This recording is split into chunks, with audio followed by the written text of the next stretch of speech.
बहुत समय पहले नेपाल के लुम्बिनी नामक स्थान में एक राजकुमार का जन्म हुआ। उनका नाम था सिद्धार्थ गौतम। राजा शुद्धोधन और रानी मायादेवी के घर जन्मे सिद्धार्थ बचपन से ही बहुत शांत, दयालु और बुद्धिमान थे। सिद्धार्थ को जीवन की हर सुख सुविधा दी गई थी। महल में संगीत, नृत्य, खेल सब कुछ था। लेकिन उनके मन में एक सवाल हमेशा उठता था, क्या यही जीवन का सच्चा सुख है?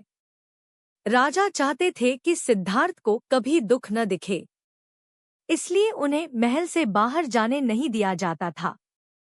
एक दिन सिद्धार्थ ने महल से बाहर जाने की इच्छा जताई। राजा ने अनुमति दी और सिद्धार्थ अपने सारथी चन्ना के साथ रथ में निकले। रास्ते में उन्होंने 4 दृश्य देखे। एक बूढ़ा आदमी, एक बीमार व्यक्ति, एक मृत शरीर और एक साधु। इन 4 दृश्यों ने सिद्धार्थ के मन को झकझोर दिया। उन्होंने समझा जीवन में दुख, बीमारी और मृत्यु अटल है, लेकिन साधु के चेहरे पर शांति थी। तब सिद्धार्थ ने निश्चय किया, मैं सत्य की खोज करूंगा। एक रात जब सब सो रहे थे, सिद्धार्थ ने अपनी पत्नी यशोधरा और पुत्र राहुल को देखा और बिना कुछ कहे महल छोड़ दिया। उन्होंने राजसी वस्त्र त्याग दिए और साधु का रूप धारण किया। अब वे बन चुके थे भिक्षु सिद्धार्थ।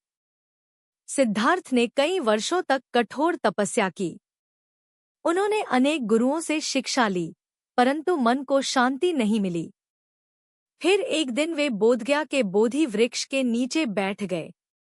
उन्होंने प्रण लिया, जब तक सत्य का ज्ञान न मिलेगा मैं यहाँ से नहीं उठूंगा। कई दिन और रातों की ध्यान साधना के बाद एक सुबह सिद्धार्थ को ज्ञान प्राप्त हुआ। अब वे महात्मा बुद्ध बन गए। ज्ञान प्राप्त करने के बाद बुद्ध ने लोगों को सिखाया कि जीवन में दुख का कारण हमारी इच्छाएं हैं, और जब हम इच्छाओं पर नियंत्रण कर लेते हैं तब हमें सच्ची शांति मिलती है। उन्होंने बताया, ना अत्यधिक सुख में डूबो, ना अत्यधिक दुख में जलो। मध्यम मार्ग ही सही रास्ता है। दूसरों से प्रेम करो, सत्य बोलो और करुणा से जीवन जियो। महात्मा बुद्ध के उपदेशों से असंख्य लोग प्रेरित हुए। उन्होंने यह सिखाया कि शांति कहीं बाहर नहीं, वह हमारे भीतर ही है। महात्मा बुद्ध ने अपने जीवन से दुनिया को दिखाया कि ज्ञान, करुणा और प्रेम से ही मनुष्य सच्चा सुख पा सकता है। और उन्होंने कहा था, अपना दीपक स्वयं बनो। यह वीडियो हमारे एसडी पब्लिक स्कूल के बच्चों को सीख दीन के लिए बनाई गई है। वीडियो अच्छा लगे तो वीडियो को लाइक रहे, चैनल को सब्सक्राइब करें। धन्यवाद।